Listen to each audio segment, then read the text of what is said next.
Hello student, स्वागत है आप लोगों को पंकज क्लासेस में। तो पिछले वीडियो में हम लोगों ने देखा कि प्रश्नावली क्लास 10th सब्जेक्ट मैथ का एनसीईआरटी सॉल्यूशन हम लोग करते हैं। तो पिछले वीडियो में हम लोगों ने देखा कि क्वेश्चन नंबर 1 का सारा क्वेश्चन हम लोगों ने सॉल्व किया था। उसको में से एक आप लोग का होमवर्क भी दिया था, जिसको मैं आधा हम सॉल्व कर चुके थे उसको, और फिर उसको आप लोग को आधा सॉल्व करने के लिए बोले थे कि ताकि आप लोग भी सीख सके। तो चलिए अब देखते हैं अगला क्वेश्चन कि यहाँ पे अगला क्वेश्चन क्या कह रहा है। उसको सबसे पहले हम लोग देखते हैं। ये एनसीईआरटी का प्रश्नावली 3.3 का ये दूसरा क्वेश्चन है।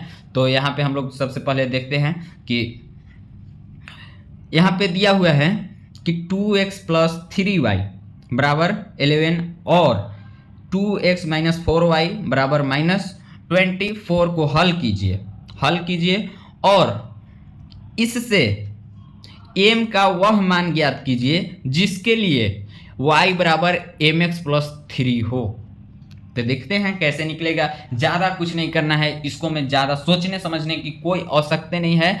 जो दिया हुआ है उसको हम लोग समीकरण फर्स्ट और समीकरण सेकेंड मान लेंगे। सबसे पहले हम लोग एक्स वाई का वैल्यू निकालेंगे, जैसे पहले हम लोग सीखे हुए हैं उसी तरह से। इसको समीकरण फर्स्ट मानेंगे, इसको समीकरण सेकेंड मानेंगे। वही चीज पहले एक्स वाई का वैल्यू निकालते हैं और एक्स वाई का वैल्यू निकाल करके यहाँ पे देखिए वाई के जगह पे वाई का वैल्यू और एक्स के जगह पे एक्स का वैल्यू पुट कर दीजिएगा तो एम का वैल्यू निकल जाएगा।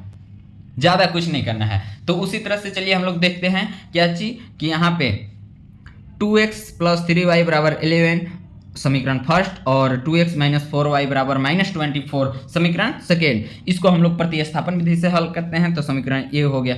समीकरण फर्स्ट से हम लोग चलते हैं 2x + 3y बराबर 11। अब यहाँ पे देखिए 2x बराबर 11। अब यहाँ पे देखिए क्या है +3y। हम बताए हैं कि जब भी +3y या किसी भी संख्या प्लस में हो, बराबर के उस साइड जाता है तो हमेशा वो माइनस में हो जाता है। प्लस में रहेगा तो माइनस में हो जाएगा, माइनस में रहेगा तो प्लस में हो जाएगा, और गुना में रहेगा तो भागा में हो जाएगा, भागा में रहेगा तो गुना में हो जाएगा। तो यहाँ पे देखिए यहाँ पे वही किए हैं। माइनस जो यहाँ पे +3y है वो बराबर के उस साइड गया तो क्या हो गया -3y। अब x बराबर क्या हो जाएगा। अब यहाँ पे देखिएगा क्या किए हैं कि फिर यहाँ पे देखिए 2x ई भी गुना में है। 2x बराबर 11 - 3y ये तो निकल गया। अब हमको निकालना क्या है x बराबर की ओर। तो यहाँ पे ई देखिए क्या है गुना में है। तो अभी बताएं कि गुना में रहेगा तो भागा में हो जाएगा, भागा में रहेगा तो गुना में हो जाएगा। तो यहाँ पे देखिए ई जब गुना में है बराबर के उस साइड भेजेंगे, बराबर के इस साइड भेज रहे हैं तो ये क्या हो जाएगा भागा में। x बराबर 11 - 3y/2 ई क्या हो जाएगा भागा में। अब ये भागा में हो गया। समीकरण सेकेंड का मान अब ये जो x का वैल्यू निकला इसको हम लोग समीकरण थर्ड मान लेंगे और समीकरण थर्ड का मान समीकरण सेकेंड में रखने पर अब x समीकरण सेकेंड क्या है 2x - 4y बराबर -24 समीकरण थर्ड समीकरण सेकेंड यही है ना। अब इसको में हम लोग क्या करेंगे x का वैल्यू जो यहाँ पे दिया हुआ है उसको हम लोग x के जगह पे पुट करेंगे। तो यहाँ पे देखिए 2 है तो 2 को उसी तरह से छोड़ देंगे और x के जगह पे कितना पुट करेंगे ये सारा चीज पुट कर देंगे। यहाँ देखिए पुट कर दिए। उसके बाद -4y है तो -4y बराबर -24। यहाँ पे जो है उसी तरह से जस के तस लिख दिए हैं। इसको हम कुछ नहीं किए हैं, जस के तस लिख दिए हैं। उसके बाद यहाँ पे देखिएगा क्या होता है कि अब यहाँ पे देखिए 2 से 2 कट जाएगा। ई क्योंकि भागा में है ना, आखिर आप गुना करके भी काटिएगा तब वो वही बात आएगा। हम पहला ही काट दे रहे हैं, वही बात है। 2 से 2 खत्म। कितना बार में एक बार में। अब यहाँ पे बचा क्या -11 - 3y यहाँ पे जो है वही, और फिर क्या है -4y बराबर -24। यहाँ पे देखिए -24 लिख दिए। अब यहाँ पे देखिए जो समान जाति का है उसको जोड़ दीजिए, घटा दीजिए, जो करना है कीजिए। समान समान को जोड़िए और समान समान को घटा भी सकते हैं। तो यहाँ पे देखिए तो क्या -3y - 4y ये दोनों समान जाति के दिख रहे हैं। ये दोनों जब समान जाति को दिख रहे हैं तो इसको माइनस क्या होता है प्लस, यानी कि माइनस प्लस। प्लस में जोड़ा जाता है कि घटाया जाता है तो जोड़ा जाता है। तो यहाँ पे देखिए हम लोग जोड़ दिए, लेकिन जोड़ा जाता है लेकिन चिन्ह माइनस के ही रहेगा। तो वही चीज़ यहाँ पे देखिए माइनस प्लस हो गया। -7y यहाँ पे 4 3 7 यानी कि -7y बराबर -24 है तो -24 लिख दिए। लेकिन यहाँ पे देखिए माइनस में ई प्लस में है, अभी यहाँ पे कुछ चिन्ह नहीं है, इसका मतलब वो प्लस में है, तो प्लस ई भी बराबर के जब उस साइड जाएगा तो क्या में हो जाएगा, माइनस में। तो -7y बराबर, अब ई दोनों के भी क्या करेंगे, माइनस माइनस क्या होता है प्लस, यानी कि दोनों के जोड़ेंगे लेकिन चिन्ह माइनस के ही रखेंगे। तो यहाँ पे 24 और 11 कितना हो जाएगा 35, यानी कि -35, तो दोनों का चिन्ह वही। अब यहाँ पे देखिए, यहाँ पे क्या बताए थे कि जो आपको गुना में रहता है बराबर के उस साइड जाकर के भागा में हो जाता है, यानी कि y बराबर क्या हो जाएगा -35/-7, यहाँ पे भागा में हो जाएगा। यहाँ पे गुना में था ना, बराबर के उस साइड गया भागा में हो गया, यानी कि -7 से 35 कितना बार में कटेगा, कितना बार में कटेगा मतलब भागा कितना बार में लगेगा, यानी कि 5 बार में, 7 5 35। तो वही यहाँ पे 5, y का मान कितना निकल जाएगा 5। अब y का मान समीकरण फर्स्ट में रखने पर, तो आप किसी भी इक्वेशन में रख सकते हैं, समीकरण फर्स्ट हो सेकेंड हो किसी में भी रख सकते हैं, कोई दिक्कत नहीं है। तो यहाँ पे देखिए समीकरण फर्स्ट हम लोग क्या था 2x + 3y = 11, इसको में y की जगह पे हमको कितना रखना है 5, यानी कि हम यहाँ पे देखिए 5 को रखेंगे, जहाँ जहाँ y दिखेगा वहाँ वहाँ 5 को रख देंगे। तो यहाँ पे देखिए 2x + 3 इंटू यहाँ पे 5 है, तो 5 को y की जगह पे 5 रखेंगे, यहाँ पे y है तो y की जगह पे 5 रखेंगे बराबर 11। अब यहाँ पे देखिए क्या हो जाएगा 2x प्लस ई दोनों के बीच में कुछ भी नहीं है, इसका मतलब गुना के चिन्ह है, तो 3 5 15 बराबर 11, यहाँ पे 11 हो जाएगा। अब 2x बराबर कितना है 11, और यहाँ पे प्लस में 15 है तो बराबर के उस साइड जाएगा तो क्या हो जाएगा -15। अब यहाँ पे देखिए, अब सोचिए 11 में से 15 को कैसे घटाएंगे, नहीं घटेगा, लेकिन 15 में से 11 तो घट सकता है ना, तो वही करेंगे 15 में से 11 को घटा देंगे, लेकिन चिन्ह माइनस के ही रहेगा, ठीक है। तो x बराबर कितना हो जाएगा -4, 15 में से 11 जाएगा, कितना बचेगा 4, चिन्ह 15 का क्या है माइनस, तो यहाँ पे माइनस लिख देंगे।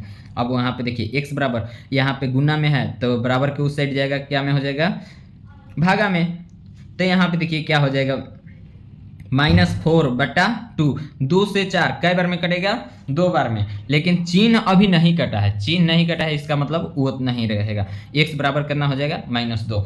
अब हम लोग देख रहे हैं कि यहाँ पे देखिए y का भी वैल्यू निकल गया, x का भी वैल्यू निकल गया। अब यहाँ पे देखिए हम लोग को इक्वेशन क्या दिया हुआ है कि y बराबर mx + 3, तो दोनों का y बराबर भी, y का वैल्यू भी और x का वैल्यू भी इस समीकरण में पुट कर दीजिए, आपका ऑटोमेटिक m का मान निकल जाएगा। यानी कि देखिए y बराबर कितना होता है, y की जगह पे कितना रखेंगे 5, क्योंकि y का वैल्यू कितना है 5, तो 5 यहाँ पे लिख दिए, बराबर है बराबर दे दिए, m है m लिख दिए, और उसके बाद x का वैल्यू कितना आया है -2, तो -2 लिख दिए, +3 तो 3 लिख दिए। अब यहाँ पे देखिए 5 है तो 5 को छोड़ दिए, बराबर ई दोनों के गुना कर देंगे तो कितना हो जाएगा -2m, +3 है तो 3 छोड़ दिए। अब देखिए बराबर के -2 बराबर के इस साइड आ जाएगा तो क्या हो जाएगा +2m। अब बराबर का बचा है, इधर का बचा 3, और ई जब बराबर के उस साइड जाएगा तो क्या हो जाएगा माइनस, ई अभी प्लस में है ना, तो बराबर के उस साइड जाएगा तो क्या हो जाएगा -5। तो अब यहाँ पे देखिए 2m बराबर 5 में से 3 को घटाएंगे, कितना बचेगा -2, लेकिन यहाँ पे चिन्ह 5 का चिन्ह किया है माइनस, तो यहाँ पे माइनस लिख दिए। उसके बाद यहाँ पे देखिए 2m जो है ये अभी गुना में है, बराबर के उस साइड इसको भी भेजेंगे तो भागा में हो जाएगा।